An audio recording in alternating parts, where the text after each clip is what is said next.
Hello everybody, this is Claire Van Steenwyk coming to you, Van's Crossroads. I want to talk to you a little bit about China's undeclared virus war on the United States and how it's led to so many other things within our borders and around the world for that matter. When you really look at what they did, President Trump had been standing up to them, doing his tariffs, hard trade deals, and not only with China but other leaders around the world and other countries. He was finally putting America where it belonged and had been for decades already. Back to number one, and back to number one as far as the presidency was concerned. However, this disturbed China greatly because their economic power was going away. They could no longer bully everybody like they could with the Clinton administration or with the Bush administration or with the Obama administration, and they didn't like it. Bullies never do. When you stand up to a bully, they don't like it. They have to always find another way to deal with it. And I believe, as everybody knows now, that the virus was sent to us by China. It was not President Trump's fault. I mean, look at the miracle in just getting the vaccines out as quickly as they did. They said it'd be 5 to 10 years. He got it done in less than a year. Think about that. I mean, really think about that. I realize the present occupant of the White House doesn't want to give him any credit, but nonetheless, I believe most Americans know where it came from and how it's working.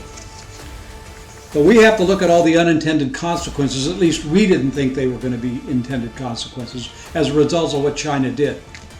By China doing what they did with the virus, unleashing the virus not only against us but around the world, they opened the door for cultural warfare all over the globe. Not just here in America, but other places. But especially here, it's really hit us rather hard here when you look at what's going on in America. The politicians don't want to stand up to China. The politicians in general, at all levels of government, it doesn't matter if you're talking federal, state, county, city, or small provinces, school boards, colleges, whatever. They're all doing it. I call it the communist cancel culture because that's what it is. And I've got here a thing that I got from YouTube. Some of you already know about this, but this is what they're doing. YouTube, as we know, Google, is doing its thing. And I got a thing about a couple videos I put up. It says, Claire Van Steenwyk, our team has reviewed your content, and unfortunately we think it violates our spam, deceptive practices, and scams policy. We remove the following content from YouTube video. Van's interview with Arizona Patriots PAC Tracy Kinney. Most of you may remember that. And then they've also pulled down the second warning, suspended Claire Van Steenwyk for video DC government out of control. Our team has reviewed your content, and unfortunately we think it violates our spam, deceptive practices, and scams policy. We removed the content from YouTube. Now, as hopefully most of you know by now, we are now up on Gab, we are up on Rumble, we are up on several other platforms, MeWe, Codius, my website, Van's Crossroads, and other places too. But people don't seem to get what's really going on because for a lot of people it doesn't affect them. But I want you to just give this a little consideration. If they can block me, and trust me, I'm a lot lower on the totem pole than some of the people they've been blocking, what are they going to do to you when you say something they don't like? Whether it's on YouTube or Facebook or Twitter or some other site that the liberals run, the socialists run. Then you've got Amazon banning books like Dr. Seuss and videos, free speech. As they say, never let a crisis go to waste, and they haven't. We have a constitution in this country. And it's supposed to, everybody's supposed to take an oath to protect, or support, protect, and defend the United States Constitution from both foreign and domestic enemies. But we seem to have more domestic enemies in America now than we do foreign. Although China's done a really good job of infiltrating our universities, many of our major corporations and labs, the media, we know that for certain, the military and other places, but everybody in Congress, but everybody wants to believe that hasn't happened. But it has.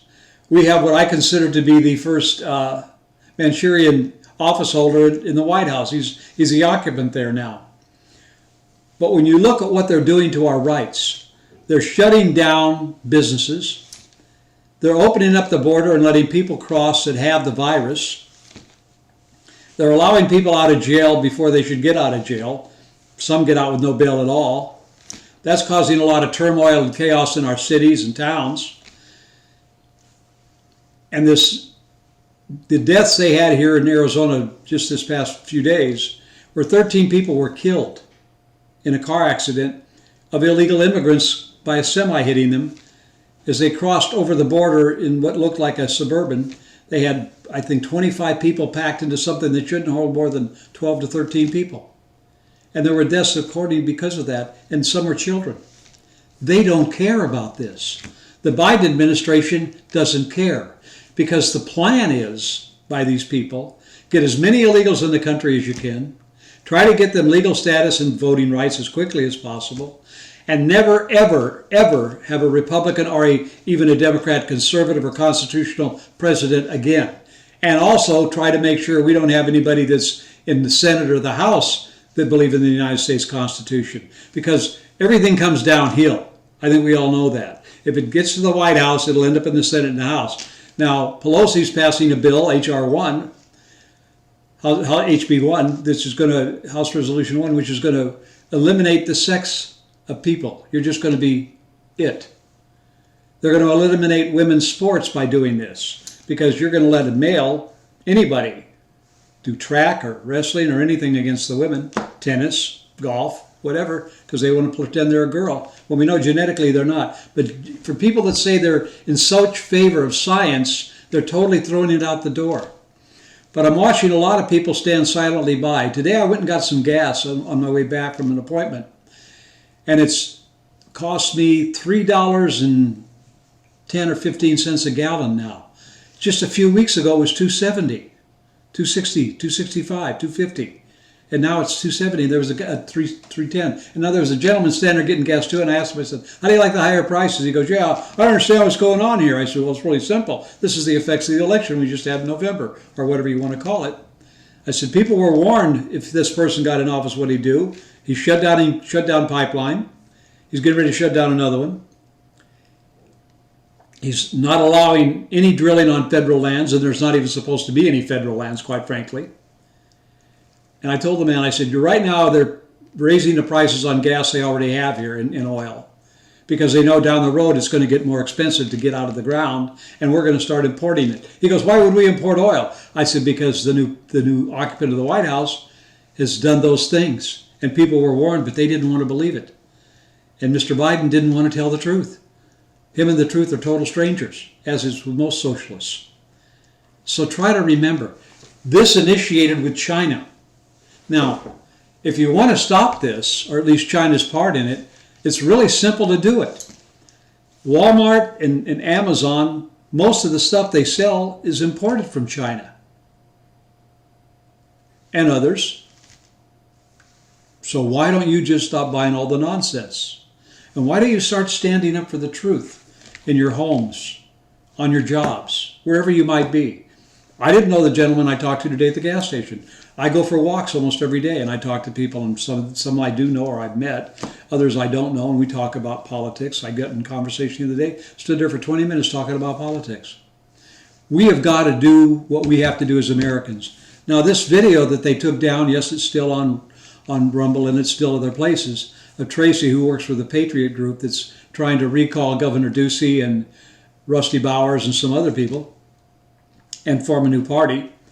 But they took, why this particular video, and why the one on DC's out of control? Because DC is.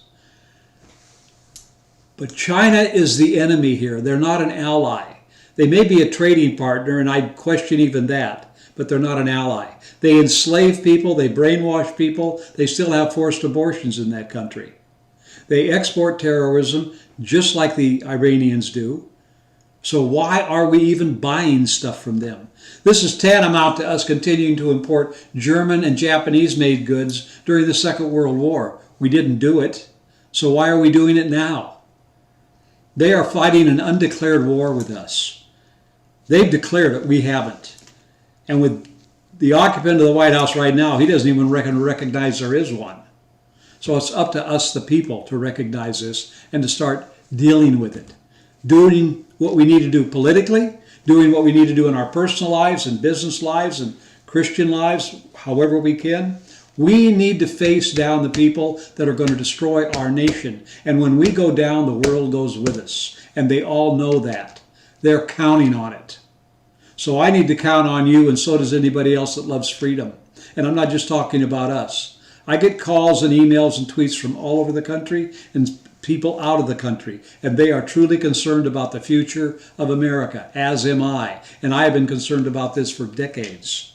And when I ran against Jeff Flake, I made an issue of the Constitution, and I don't think that man's ever truly ever read it. Nor did I think that some other people I run against ever read it. We have got a duty as Americans. I know all of you can remember the Pledge of Allegiance you said from the time I said from kindergarten all the way through 12th grade, and still say at every meeting I go to. Think about that word seriously. I pledge allegiance. Allegiance. There's a cost to allegiance. I hope you're willing to pay it, because you're either going to pay it now or you're going to be persecuted by it and enslaved later. So I invite all of you to join with me and work your hardest to no longer support any foreign government or domestic enemy that is set on enslaving us, physically, mentally, and spiritually. I want to thank you for the time. But remember, the virus came from China. It's infected a lot of people and killed a lot of people. And if they had dropped a bomb that killed this many people, we'd have declared a war. But because they didn't, we haven't, and we should. So let's have a monetary war with China, ourselves, as American citizens and patriots. Let's start that kind of war. Let them understand that we as Americans have the last word. Our government doesn't. We do. I want to thank you for taking the time to listen to this. Remember, our nation was founded on Christian principles, both Old and New Testament. Try to remember that. And remember, as Christians, we have a sacred obligation to protect, support, and defend our God-granted constitutional rights. So I want all of you to join me. I want to thank you for taking the time to listen to this. Pass it on to your friends and neighbors wherever you can. God bless you and thank you. And once again, I'll be back. But thanks. God bless. Bye-bye. Bye for now. Have a great day.